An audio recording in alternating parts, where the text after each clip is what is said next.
Hello, everyone, and welcome to Sustainable Transportation Vermont's first ever candidate forum, which is happening at 5 o'clock today.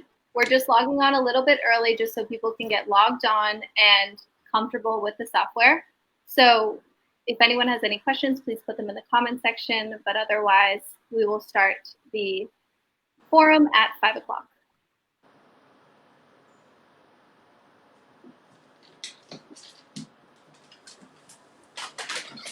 Do you have any idea how many people are signed up for it? Watch?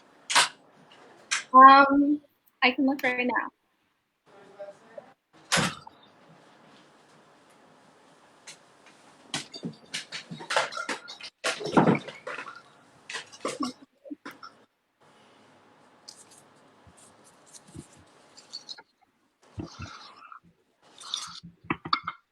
"81 people responded to Nice our job.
David, did you get to your vegetables the other day? Did I what? Did you get to your vegetables in the van the other day? I know we were late getting out of the VPR forum and your vegetables were waiting for you in a car.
Yes. Muted.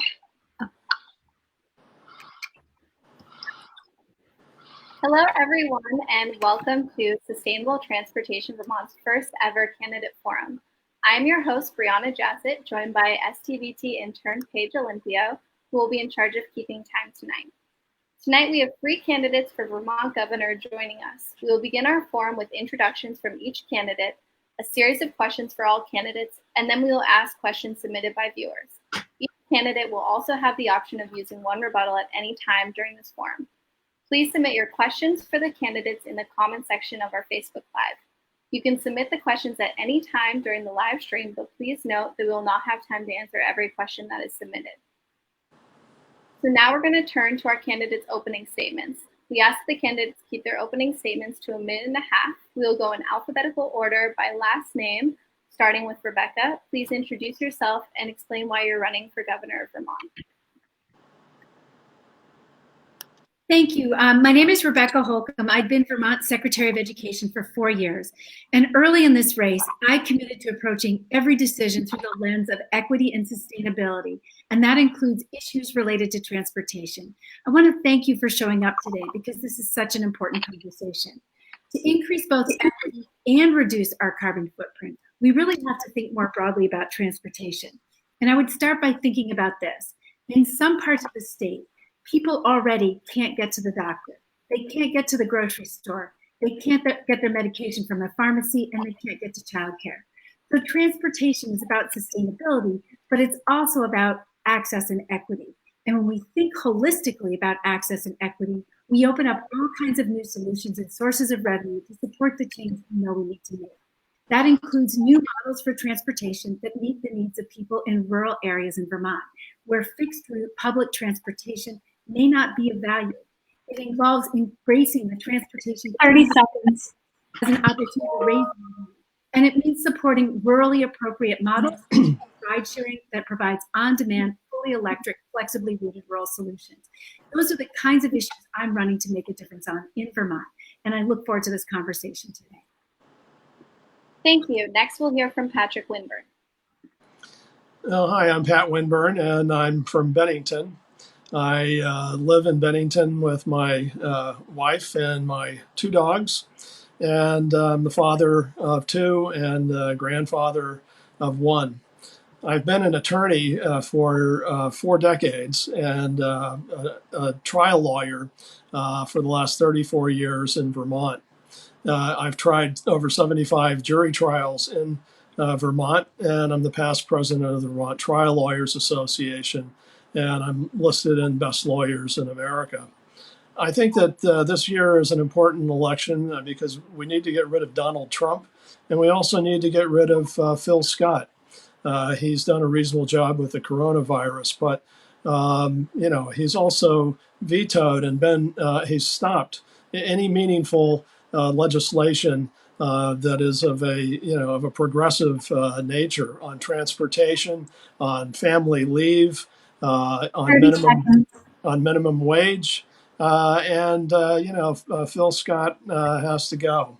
And if I'm governor, I want to get things done, and I want to do what my dog Alfie says on my TV commercials, or on my internet. I want to be the person that my dog thinks I am, and I think that that's important in Vermont to do those kinds of things. Thank you. And finally, we'll hear from David Zuckerman.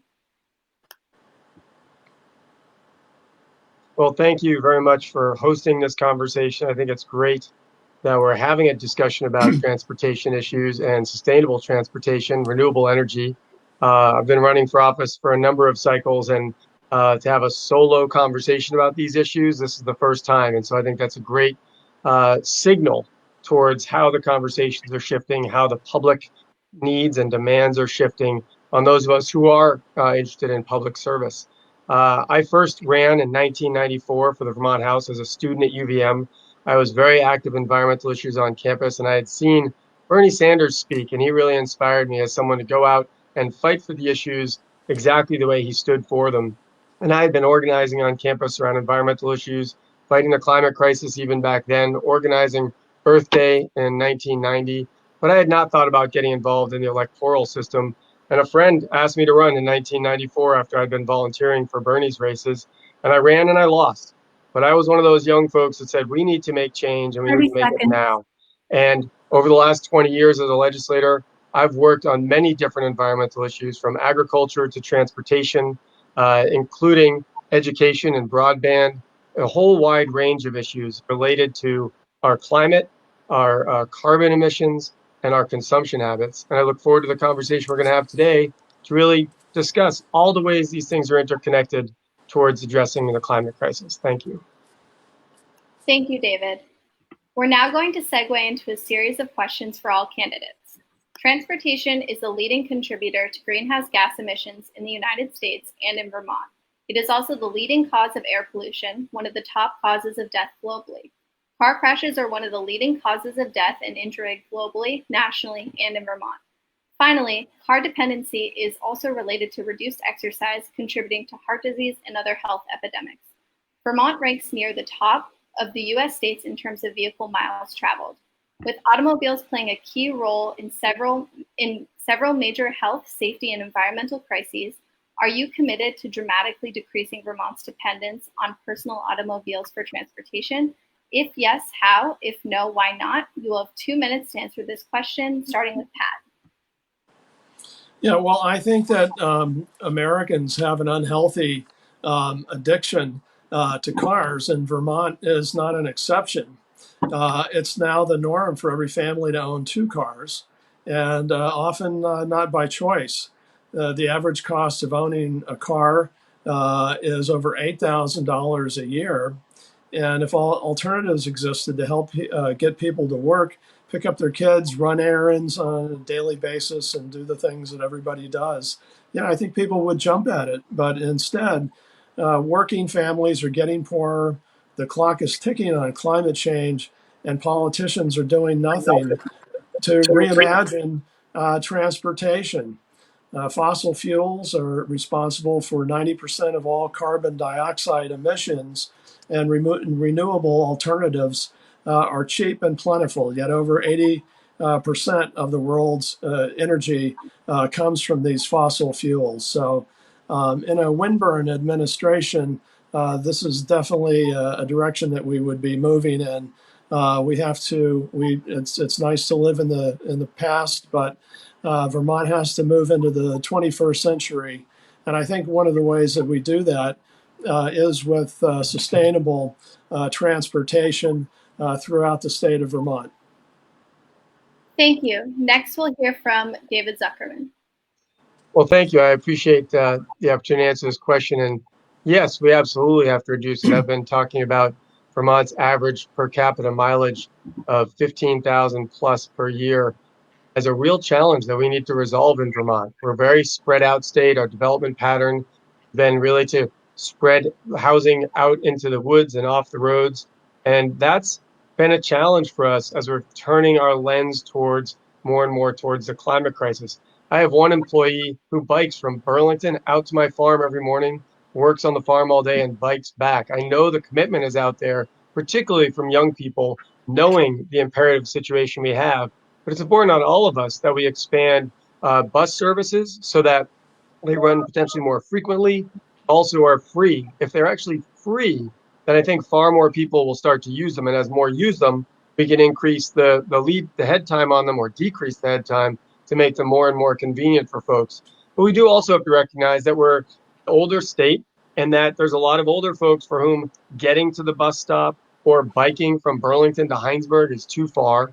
So we have to develop ways for them to be able to get to the bus stops, which in my mind would mean more affordable housing in our village centers. And that way folks can live in walkable villages, but then can catch the bus to go to neighboring communities. We also have to expand broadband. And I was a lead candidate bringing up broadband for the last couple of years with the Green Mountain New Deal. And the reality for any of these policies, it's going to take money.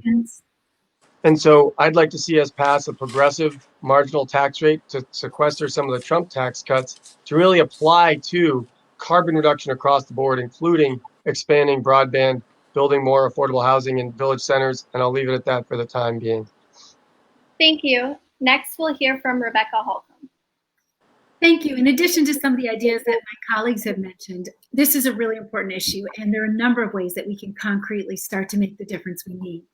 First of all, again, we need to understand that the right solution in urban areas may not be the right one in rural areas, but what we have in common is a need to drop our person per mile challenge here.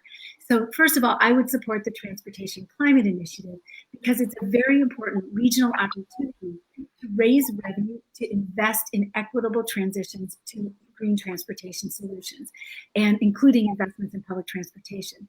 But it also means supporting rurally appropriate models, including, as I mentioned earlier, ride-sharing models that provide on-demand, fully electric, and flexibly rooted rural solutions. That's because in many rural communities, fixed routes don't work, but many people would be thrilled if they had an opportunity to ride share. It also means progressive electrification, including of things like school buses, and appropriately scaled public transportation in places where it really does make sense. It means supporting, incentivizing, and providing strategies for transportation demand strategies, including use of free parking for people who carpool. And it means supporting bike routes and public infrastructure that's safe. I was up in Burlington and saw a car drive right through a blocked area in a way that almost hurt a bike rider just this weekend.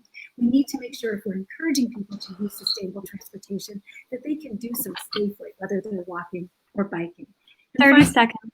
To avoid unsustainable transportation, we need to increase broadband access statewide, and I've put out a number of recommendations on how to do this quickly, and also increase the number of affordable housing opportunities in walkable downtowns, because the young families that I'm speaking to would actually rather make their life without relying on a car. So those are some of the things I would pursue. Thank you, Rebecca. Going on to our next question. With the urgent need to end fossil fuel dependency and cut emissions by at least 50% over the next decade, in no more than 2 minutes, please explain how you will ensure substantial emissions reductions are achieved each year in the transportation sector. We'll first hear from David. Well, I think it's critically important that we work on the transportation sector, but it's ultimately, are you getting an echo? Yes. I think it's maybe better now. It's critically important that we tackle it not only in transportation, but across the whole spectrum of our carbon emissions. My plan includes regenerative agriculture to pull carbon out of the air.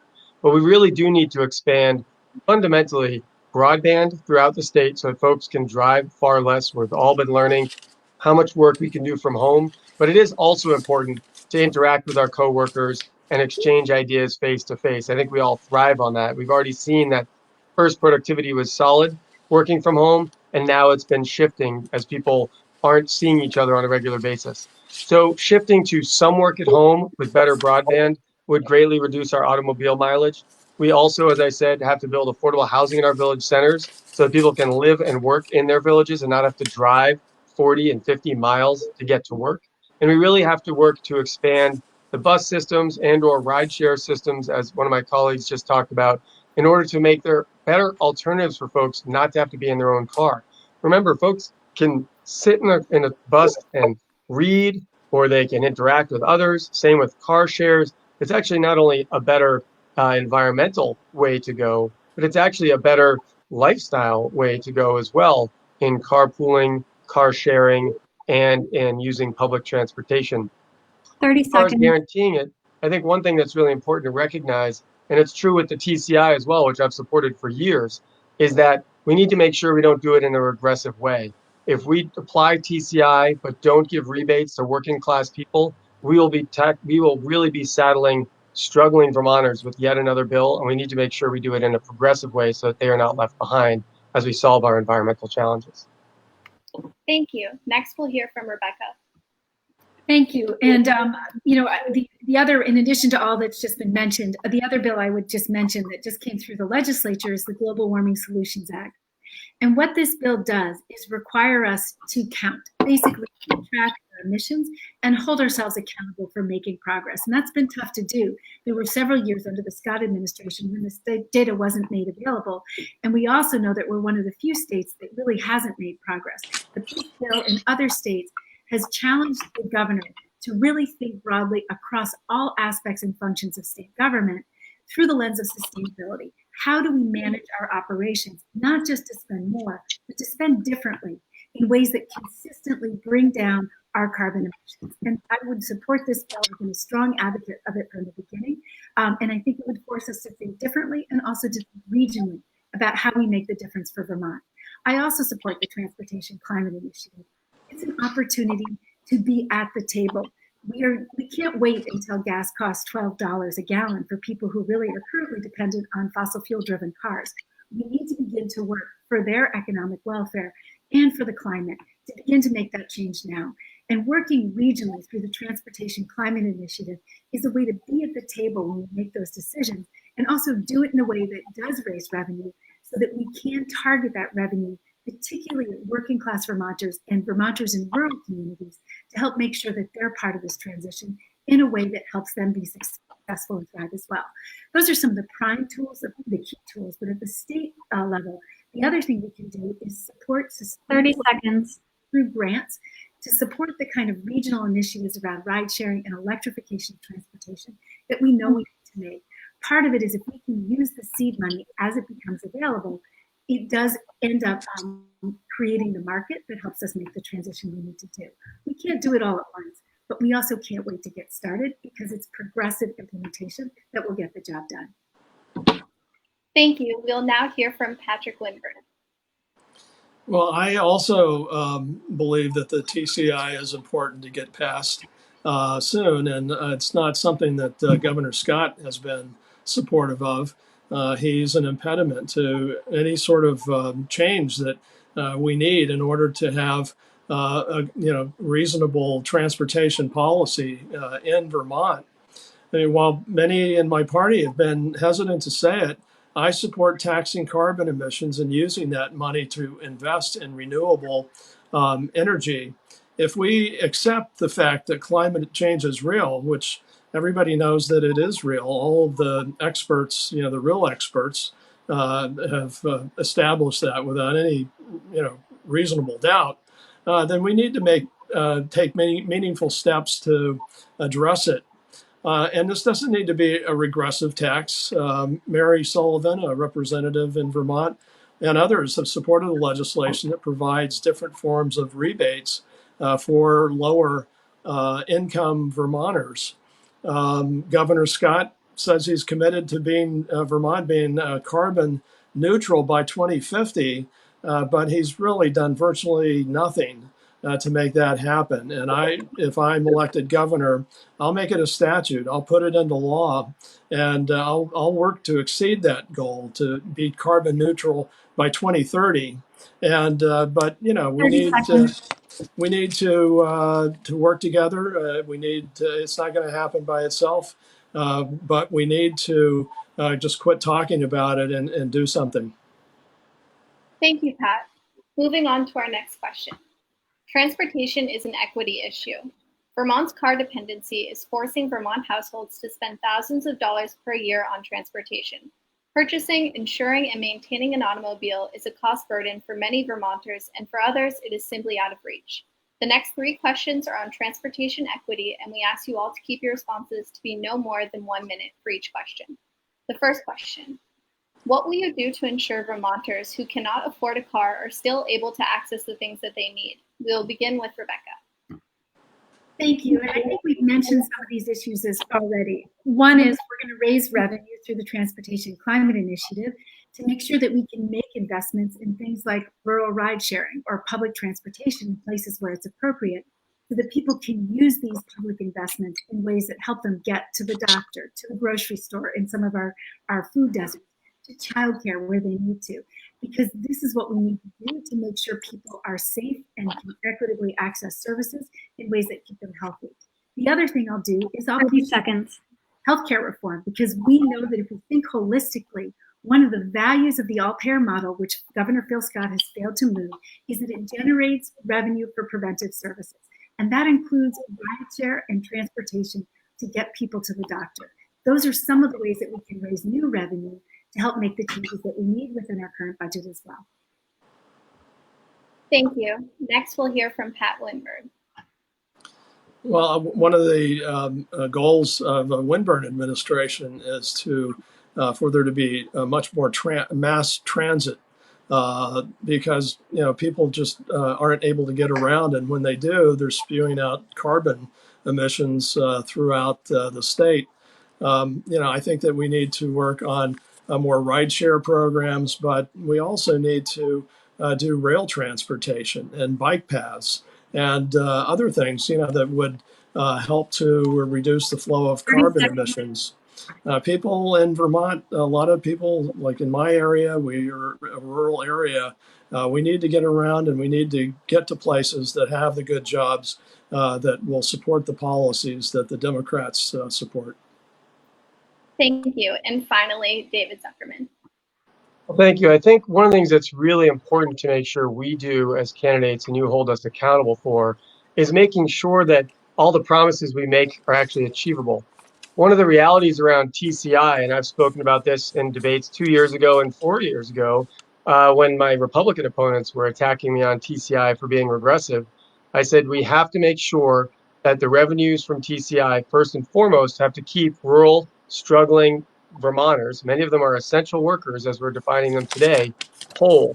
That, unfortunately, will actually take 30 about seconds. 50 to 70% of the resources, which doesn't leave us as much for all the grand ideas that everybody's presenting. So then we have to look at how are we truly going to pay for the progressive environmental and transportation ideas. And I'm the only one who's really been talking regularly.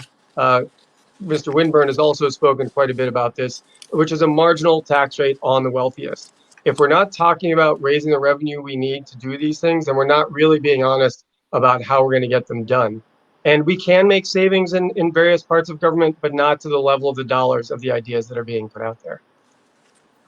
Thank you. Moving on to our second question in this segment. Many Vermonters would like to live car-free, but cannot afford housing in areas that would allow them to do so. How can the state promote smart growth and affordable housing in our downtowns so that more Vermonters are able to live in neighborhoods where they can access the things they need without owning a car? We'll start with Patrick Winburn. Well, I would talk about rail again. I mean, I think Vermont needs major infrastructure upgrades before the commuter rail can be a reality. However, we need to explore rail since it reduces carbon emissions and frees up congestion in our downtowns and can help working families who spend thousands of dollars each year, just getting to work. I'm really interested in a proposal which hopes to create a commuter rail line 30 seconds. from Barre to Montpelier and possibly up to Chittenden County. This is needed in Bennington County and the rest of the state as well, but it would be especially beneficial to state employees who have regular schedules. It would need to be run frequently to be successful. And, while the Champlain Flyer along Route 7 was unsuccessful, I think that we can learn from its mistakes. Thank you. Next, we'll hear from David Zuckerman. Well, thank you. I appreciate it. And this is a real keystone to my campaign. When I kicked off in January, I was talking about our rural economy and the climate crisis and spoke specifically to a Green Mountain New Deal, where we would take half of the Trump tax cuts to the wealthiest 5%, which would generate about $100 million a year, real dollars to invest in these issues, from expanding broadband throughout the rural parts of the state. So again, people don't have to drive as much, to putting $20 million a year into affordable housing in our village and town centers, again, so that people can be in walkable villages and we can actually start rebuilding our villages, which will support our schools, it'll support our small stores, and it'll allow people to live and work in place. And we can use that money to also weatherize seniors' homes and working class folks' homes so that they can save money. And once they start saving money, they'll have better capacity to either purchase the vehicle they need to get around or invest in environmental solutions or the things they use around their homes. And so it's a package deal, but you've got to be honest about where you're going to get the money to do. Thank you. Next, we'll hear from Rebecca Holcomb. I actually agree that we need to be very honest about where we get the money, particularly when we're looking at a $550 million shortfall already expected in our general fund next year. And that means that we need to be making extremely strategic decisions and thinking and planning intentionally so that over the next several years, we can move in a consistent way. I'm very cautious. I do believe that the wealthy need to pay their fair share, but I also don't want to promise more than I know that we have the capacity to do. And I also know that we've made some commitments to investing in education and other things that will be competing as well. I do know that what the state of Vermont has failed to do for years is fully invest in the Vermont Housing Conservation Board. And that's severely hampered our ability to support federal housing investments. We've also failed as a state to put investments into the wraparound social services, so we've had to turn back housing vouchers to the federal government, which is a complete waste of money. And we also know that we could have been banking the surpluses that we had due to the Trump tax cuts to invest in a housing fund that would have paid for these transitions right now. I'll put in place good state strategies for financing housing, because this has to not be a one-time thing. It has to be a sustainable thing by the state. Thank you. Moving on to the third question of this segment. Pedestrians and cyclists are particularly at risk of injury and death in collisions with cars. People of color are disproportionately injured and killed in these collisions, as are youth and the elderly. Just days ago, a 13-year-old sustained life-threatening injuries after being hit by a car in Colchester. What will you do to improve safety for pedestrians and bicyclists across the state? We will start with David Zuckerman. Well, thank you. Certainly, we'll bring more people to the table for these conversations. I know there's been experiments done in the New North End of Burlington, and a lot of residents at first were upset, but ultimately traffic calming is allowed people safer transportation by foot and by bike, and the cars were able to get through. We also passed a piece of legislation to require a 3-foot passing space when a car goes by a bicyclist. As drivers and as a leader of this state, I will reiterate this over and over. We need to be aware of the bicycles that we're passing and the people that we're passing and not try to pass them on a hill tight close to them. Sometimes you have to slow down and you have to wait so you can see that you can go around them. Those laws have to be enforced. We need to make sure that when people are hit, that the drivers are held responsible. My brother was hit by a car on his bike and woke up in the hospital a couple of years ago. This is very near and dear to me, and it's something I'll take very, very seriously. Thank you. Next, we'll hear from Rebecca. Yeah, I agree on this one too. And as I mentioned, up in the North End this weekend, I saw a car literally run through a barricade and almost hit somebody who was on a bike. And as someone who's been hit by a bike herself and who has commuted on bikes at various points in my life, I think this is something that we have a lot of work to fix. We do need to engage and support transportation calming. We need to think of this as an engineering issue and support also initiatives that invest in bike paths, but also do so in a way that separate bike paths from traffic flows wherever possible. I've been a strong 30 seconds to school initiatives, and one of the strong concerns that I faced even years ago as a school principal was that people were afraid to let their kids bike to school if members of our community aren't driving in ways that make their kids safe. So it's separating biking from traffic and making sure that we're doing everything we can to make sure that our communities are supporting safe transportation. Thank you. And finally, Patrick Winburn. Well, as an attorney, I know it's paramount to ensure the safety of pedestrians and people on bicycles.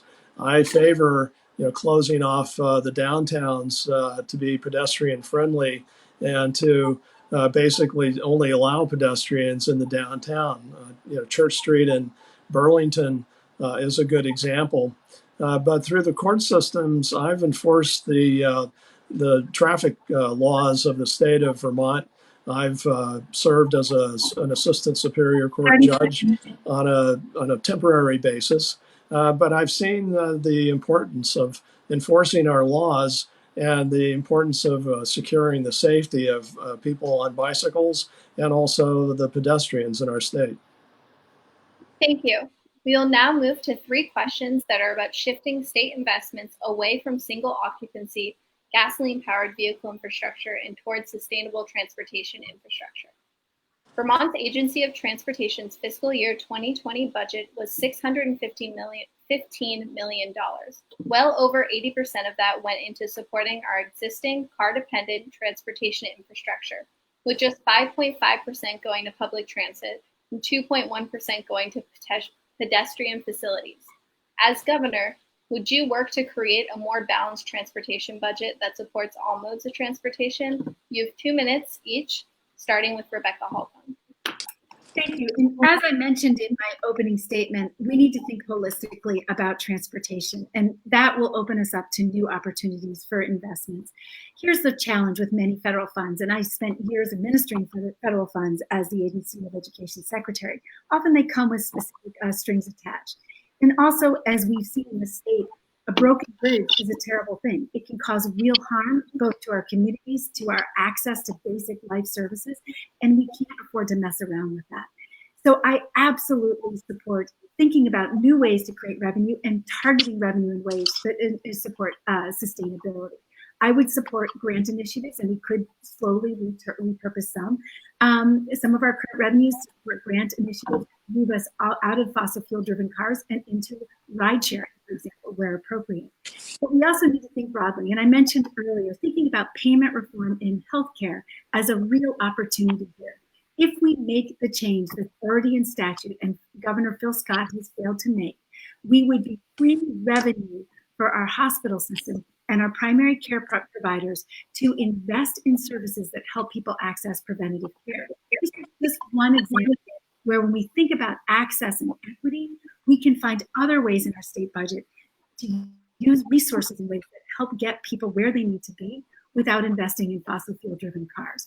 So yes, I do think we need to make strategic decisions under the Global Warming Solutions Act, which I 30 seconds. A veto-proof majority, and that will help us think strategically about how we target and repurpose state revenues. But I won't do it at the expense of safe bridges. What I will do is continuously look for every opportunity we have to find the resources we have to invest in getting people to food, to care, to medical care in ways that help them live well and be well and not need cars in Vermont. Thank you. Next, we'll hear from Patrick Winburn. Well, I think we do need to look in all directions when we talk about transportation. Cars, trucks are one thing, and they're important to our economy. But I think also bicycles and bicycle paths, electric cars, mass transportation with buses and rails. I think all of that is important. But as governor, I would try to advance the agenda of spreading the investment around to different kinds of transportation. We need bike paths, we need buses, but we also need to pay for it. And I agree. I mean, under the Green Mountain New Deal, that would raise $30 million from the wealthiest 5% of Vermonters. But putting this money into weatherization and electric vehicles and expanding public transportation is sound economic and environmental policy. I think it makes sense, and that's what I would do as governor of Vermont. Thank you. And finally, David Zuckerman. Well, thank you. I'm going to draw on some experience, which is as lieutenant governor, I'm part of the process of assigning folks to their committees.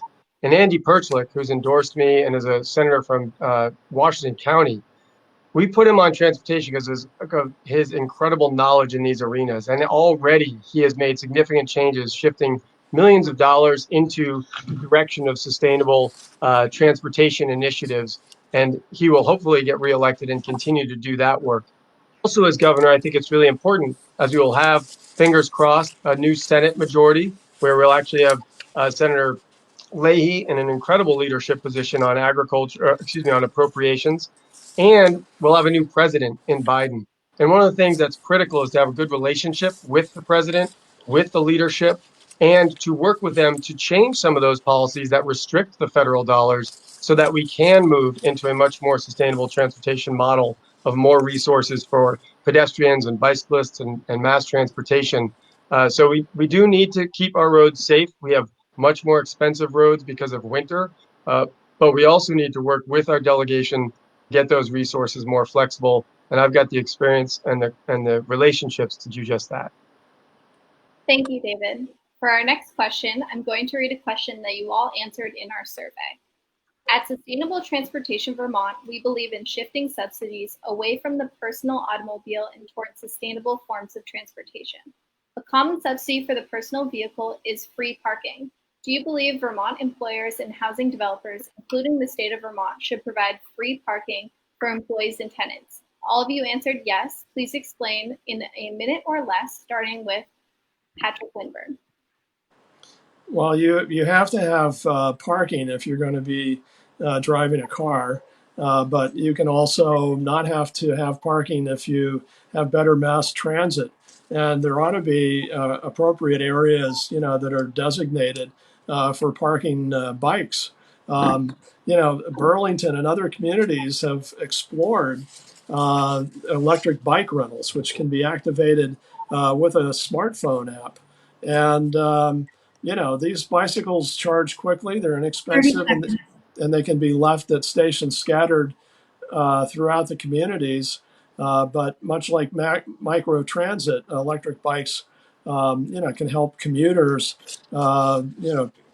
coordinate their transportation from cars and buses. But if there has to be an adequate amount of parking for those that have to use their own cars. Thank you. Next, we'll hear from David Zuckerman. Well, we do, but we also need to incentivize these businesses to start car share programs, start van pool programs. They can actually reserve parking spaces closer to the door of the building for those employees that do better transportation choices. So there are a number of incentives that both the businesses could do themselves, and we can explore with folks, for instance, at the Vermont Businesses for Social Responsibility organization that has lots of very climate-minded businesses and business owners towards what are the ways that we can help businesses make those incentives real for their employees? What are the financial incentives that we can make either for those businesses or for those employees to get out of their cars?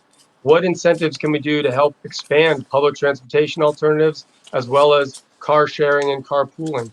So again, having relationships with those folks, which I've had for many years, speaking at their annual meetings, sitting with many of the folks there, having been endorsed by many of those business owners, in order to have these productive conversations to move away from single occupancy vehicles towards more carpooling, car sharing, and better broadband so that we can have more telecommuters. Thank you. Next, we'll hear from Rebecca Holcomb. Thank you. And I said at the beginning that two of my commitments are equity and sustainability. And this is an issue where we need to really think about equity as well. I do support disincentives for single occupancy vehicles, but I also know that there are many people who do drive single occupancy vehicles and have a good reason for it. There are many people with disabilities, for example, who may need to drive their own vehicle and may need to be close to home, close to the building. We also know that many of the people who currently drive long 30 seconds offices are people who can't afford to buy homes in places like Montpelier and Burlington. And that means that we would be double taxing effectively already disadvantaged. We also know that many people have jobs that require them to drive and also be in the state offices. So I support disincentives, but it has to be done in a way that encourages the kinds of solutions people mentioned, but also makes sure that the punitive effect of this does not fall on people who can't afford other options. And I would make sure that we did not do that as well. It's what I did as state agency secretary. It's what I did working with local partners, and it's what I'll do as your governor. Thank you. And our next question is, Vermont is still studying and considering major investments in infrastructure that further deepen automobile dependency, such as adding lanes and exits to Interstate 89. A few weeks ago, regional planners voted to study this as part of Envision 89, a $600,000 study of interstate capacity. You support a new interstate exit at Heinsberg Road, known as Exit 12B, and why or why not? We asked you to keep your responses to no more than 1 minute, starting with Rebecca. I have not studied the specifics around Exit 12B, and so I would want to see more than information on that before discussing that specific exit specifically. There are sometimes compelling reasons for exits in certain locations. What I will say is that we do need to be thinking systematically, and I agree, working with federal partners to figure out how to change the current policy in ways that create the kinds of sustainable transportation solutions we want, including investments in public transportation where it makes sense, developing the rail corridors down the west side of the state, where we know we can access to new housing, but also get people quickly to destinations in Burlington, and investing in bike lanes and other types of transportation supports and infrastructure that create new opportunities for people as well. Thank you. We'll next hear from David Zuckerman. Well, I grew up in the Boston area originally, and I can tell you that building more lanes and building more exits never leads to less traffic. More and more traffic, it's still long lines and long delays. We really do need to move towards not driving single occupancy vehicles. The bus that runs between Burlington and Montpelier is often full or was full when we had more people going to work and we could be in an enclosed environment together. And I also have a history and a track record of being a lead legislator against the circumferential highway, which would have been a massive addition of pavement and more cars and more sprawl. We need to be investing in developing affordable housing in our village centers. Equity has been talked about. Many people can't afford to buy in our villages and in our town centers. They have to live farther out where it's less expensive. And that goes back to the TCI issue of making sure if we support that, which it sounds like everybody does, that we don't spend that money three different ways when you really have to put most of it back into making those working people, those working class people economically whole. So we have to talk realistically about how we're going to do all of it. Thank you. We will now hear from Pat. Well, there's always a balance that has to be made, especially when you have exits, local exits on expressways like that. The people who live there really have to be heard, and they need to be consulted. I mean, on the one hand, it's better not to have congestion with a lot of traffic that's waiting to move. But on the other hand, the expressway really is sort of a blight on the landscape. 30 seconds. But it is, sort of a necessary evil. But exits, are important, and I would really defer to the local communities to help consult, with the federal agencies to make those decisions. Thank you. In our questionnaire, David Zuckerman and Patrick Winburn both stated their support for statewide, state-funded, fare-free transit. Rebecca Holcomb, why don't you support this? And for all three candidates, what else will you do to boost bus ridership in Vermont? You have 2 minutes each, starting with David Zuckerman. Well, I do support it. And most of our bus systems were already about 80 to 85% covered by either local taxes or other fees. And very little of the budget is based on fair ridership fares. So if we can get that down to zero or darn close to it, so that more people have access to use the buses, more people will then use them, which would actually alleviate some of that congestion on our busier roads during the major commuter hours. We could also look at whether or not to have buses get either a lane to themselves or even a priority travel capacity, so that folks who are in those single occupancy vehicles see the buses go by and go, boy, I ought to be in that bus. I'd get to work a lot faster. I wouldn't have to sit in my car nearly as long. So we really need to both support people with opportunities that aren't going to cost more, and we need to incent people with the idea that they're more convenient, that they're going to have more time with their family because they're not sitting in a car, that they're going to be able to read a book instead of having to watch the road and look out for the truck that might be coming, or keep their eyes on the road so that they don't hit a pedestrian or hit a bike. If we get more people into buses and transit where it works, again, we're a very rural state. So what's going to work in Chittenden County might not work all across the state, but there are busy routes, as Pat said, between Barre and Montpelier, maybe Route 14 and 15 up north, maybe Route 4 down south. There's various roads that have a lot of traffic that we could have better bus routes on if we shifted just a percentage of that transportation budget that you talked about earlier into public transportation. Thank you. We'll now hear from Patrick Winburn. Well, the more people we have riding buses, the fewer people we have, driving cars or causing pollution on the roadways. So I think there ought to be incentives for people to ride the bus.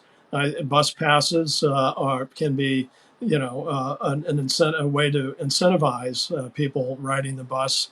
Older people should be given free bus passes. People, kids who ride the school buses is another area to look at in terms of how to deal with public transportation. But also, bus passes are really a good thing. You can, you can subsidize some of it, but you can't subsidize all of it. But I believe that the federal government and the state government should invest in bus passes to help reduce congestion and to try to keep people on the buses and not polluting the air here in the state of Vermont. Thank you. And finally, Rebecca Holcomb. On this one, I struggle with the yes and no formulation because I think this approach is a little bit outdated. First of all, the transportation fund that needs to make sure our bridges are safe, that our roads are intact. And this is especially true in the context of climate change, which is going through these unprecedented storms we've had, an enormous amount of damage to our rural infrastructure in particular. And it's no joke to have bridges and roads fail or wash out. So we have to make sure that we aren't underfunding the necessary infrastructure. We have to be sure that when we say we don't need an exit, it isn't because we're denying someone access to a hospital, because that's an issue, frankly, in some rural communities. And the second reason it's outdated is we have to be thinking holistically. As I mentioned earlier, there are other ways that we can access revenue, including through healthcare reform, that would support much more equitable and sustainable access to transit for particularly some of our more disadvantaged or isolated Vermonters in our communities. And I think we need to be focused on that way. One of my concerns about this state is that many people think the only answer is more money, but we undo the value of that if we end up distributing in ways that are regressive. I am committed to making sure that when we make investments in public transportation, it really benefits particularly the rural and the economically disadvantaged Vermonters who need it most. And I do expect participation in the Transportation Climate Initiative to help us with that goal. Thank you. We will now move on to questions that were submitted by the audience. We ask you to keep your responses to be no more than 1 minute long. The first question is, driving less means less gas tax revenues. How do you propose raising the money needed to fund transit, bike facilities, and other infrastructure and programs necessary to reduce vehicle miles traveled? Starting with Rebecca. This is an excellent question because I think the paradox of success in tax formulas, and it's part of my concern with the quote unquote Green New Deal, is in addition to the fact that it's been spent multiple times over, is that much of that revenue isn't there already. And my concern is that as we are successful in moving people out of fossil fuels, we will absolutely lose revenues associated with the gas tax. And we need to think about new ways, including other opportunities around excise taxes, whatever, for any vehicle. 30 seconds. So I don't have a specific answer, because what I do know is that one-off solutions often yield unexpected or unpredictable results someplace else. But we do need to anticipate that shortfall in gas tax revenues and begin thinking about how we do it. One thing that's come up is a luxury car tax. If you can afford a very large car that uses 4 miles to a gallon, maybe there's an opportunity there. Thank you. Next, we'll hear from Patrick Winburn. Well, I don't think less use of vehicles is necessarily a bad thing, but I do think that it has it does have an economic impact. But there are other ways of supporting the generation of revenue. A more progressive income tax. We don't believe that the millionaires are going to leave Vermont just because of raising the income tax. We think that people in Vermont want to come to Vermont because of how beautiful it is here. But we also should tax and regulate marijuana. If we're going to make pot legal, then we should tax it just the way they taxed it in Massachusetts, Colorado, and in Canada. And there are other sources of revenue besides having a gas tax. Thank you. And finally, David Zuckerman. Sure. Thank you. And I really appreciate Pat's support for a tax and regulate model on cannabis reform. As I think he knows, I've been working on that for a couple decades. We made progress from medical cannabis to decriminalization, and now it's legal. And the final step, as he's pointed out, is we need to create a small-scale craft market tax and regulate system. I think much of that revenue could go much towards reparations and investing in minority-owned businesses, folks that have been really sort of tackled by the war on drugs. We need to start working on that. With respect to transportation dollars, the money is there in the Green Mountain New Deal. The reality for the last 40 years is that wealth has been concentrated amongst the top 1% and 5% of not only Vermonters, but folks across the country. And until we're willing to address wealth inequality, we're not going to be able to deal with the environmental issues, the social injustice issues, and everything else. There's a reason that I got the endorsement of Bernie Sanders, and it's because we're speaking directly to those economic injustices that need to be remedied with more progressive taxation so we can invest in public transportation, in our schools, and in equity across the board. Thank you. And now moving on to our second submitted question. According to the Comprehensive Energy Plan, Vermont needs 50,000 to 60,000 electric vehicles on the road by 2025. Last I heard, we only had about 3,000 electric vehicles in the state. While I do believe we should prioritize public transportation, what is the plan for also meeting this goal? Starting with Patrick Winburn. Well, it is, not realistic that we can eliminate, carbon, creating cars and vehicles overnight. But popularizing electric vehicles is a step in the right direction. And I would look at shifting our state fleet of vehicles to electric. I mean, why not? Establish a purchasing policy in every department and offer municipalities incentives to do the same. Electric cars will continue to be seen as vehicles, for people who have a lot of money, unless we can make them affordable and build charging stations in rural areas across the state. So I think every gas station ought to have a charging station and help to create more, facilitate electric vehicles in the state of Vermont. Thank you. Next, we'll hear from David Zuckerman. Well, thank you. I think it's important to recognize that we're probably not going to achieve each and every one of these goals that we want within the financial parameters that we have, particularly under COVID-19. And with more electric vehicles, I think the first step is really to expand the number, as Pat just said, of high-speed charging and recharging stations throughout Vermont.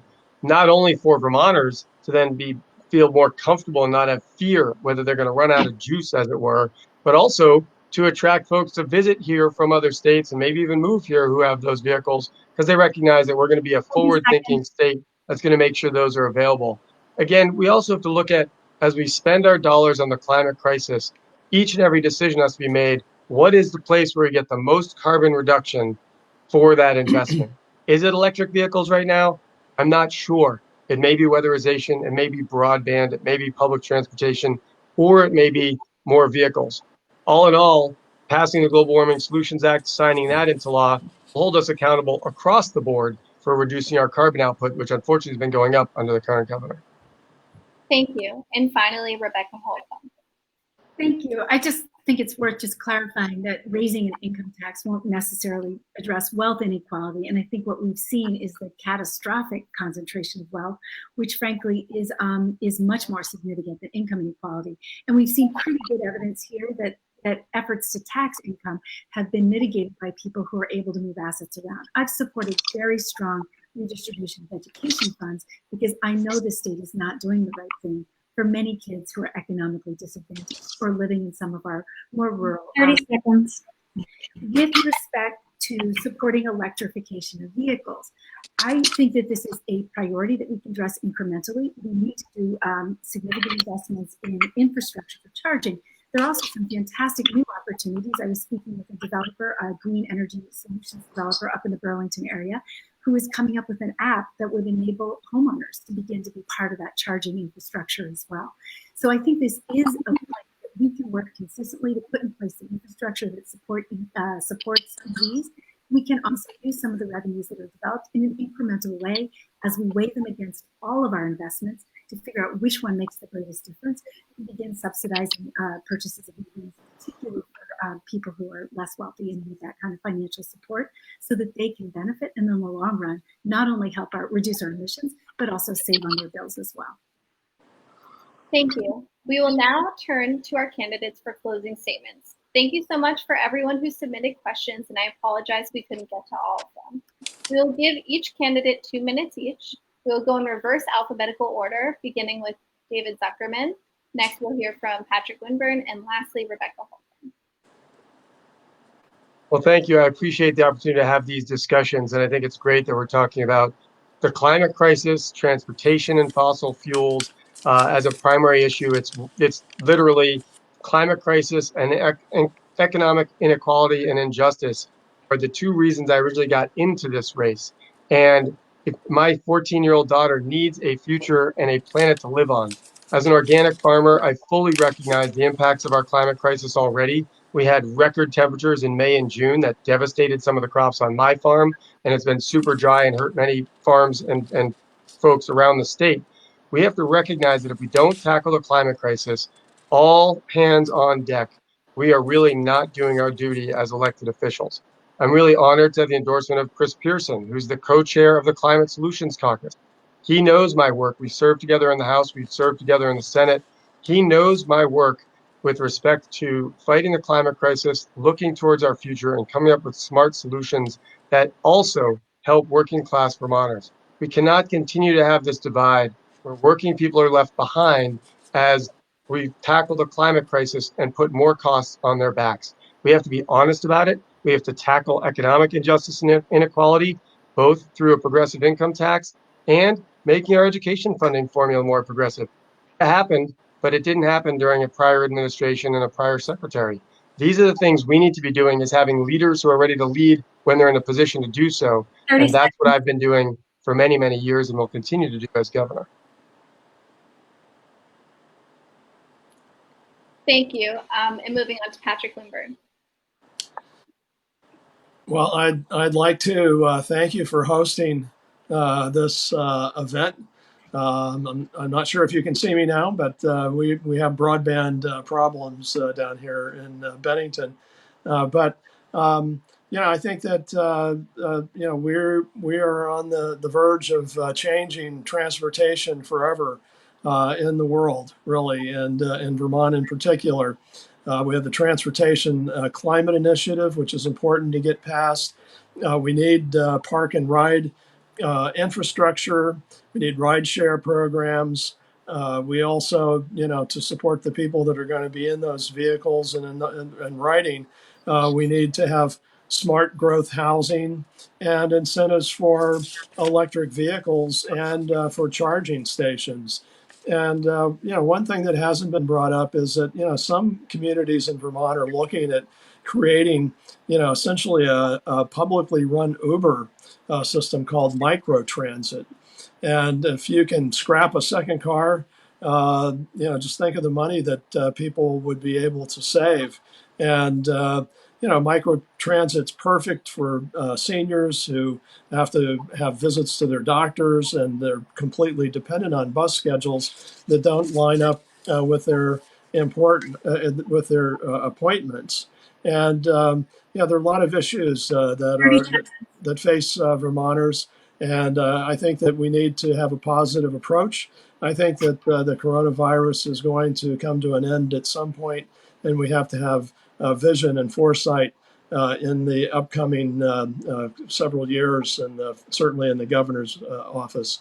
So, I want to thank you for sponsoring this event. Feel free to go to winburn2020.com. That's my website. And there where a lot of issues and other information is available. And always feel free to stop by if you're in Bennington. I'm at 409 Main Street in downtown Bennington. I've represented the powerless against the powerful for 4 decades, and I'd be happy to talk to you anytime. Thank you. And finally, Rebecca Holcomb.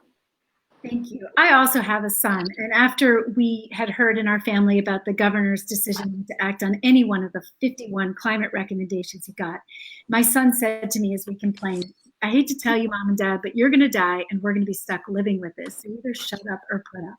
And that's why I'm running. I'm running because I know the next generation deserves a commitment to both equity and to sustainability. And I know that we have good people and good ideas in the state that we can build on as we strive for greater sustainability and greater equity.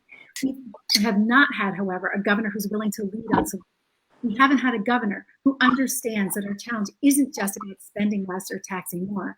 It's actually about rethinking how we live and doing it differently and doing it in a way that is equitable. We also know that we haven't had a governor who can plan and defend systematic changes to state policy and state operations in ways that move us steadily towards our goals. It's not enough to talk. We've had too much talk. It actually takes disciplined leadership that can get the job done.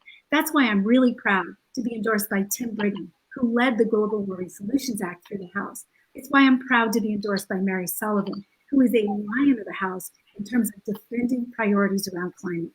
I am the only candidate in this race who has strong executive experience, who has run a state agency, who actually made sure that as we try to address education equity, we have a very robust, politically free 30 seconds. proposal for how to do that I know will serve the kids who need it most.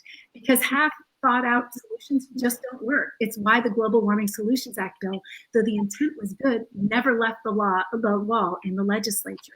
We need people who can promise the possible and actually deliver so that we can make Vermonters' lives better. And that's what I'll do.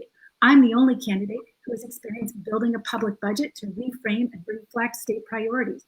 That's what I'll do. I will do this because I know Vermont needs a governor who can get the job done, and I look forward to doing that for this great state I call home. Thank you so much for listening today, and let's work together on these really important issues. Thank you so much to all of our candidates, and thank you to all of you who tuned in tonight. Please follow STVT on social media and visit our website, stvt.org, to get more involved. We look forward to continuing to engage with you on critical issues related to sustainable transportation in Vermont. Thank you so much for watching and have a great night. Thank you.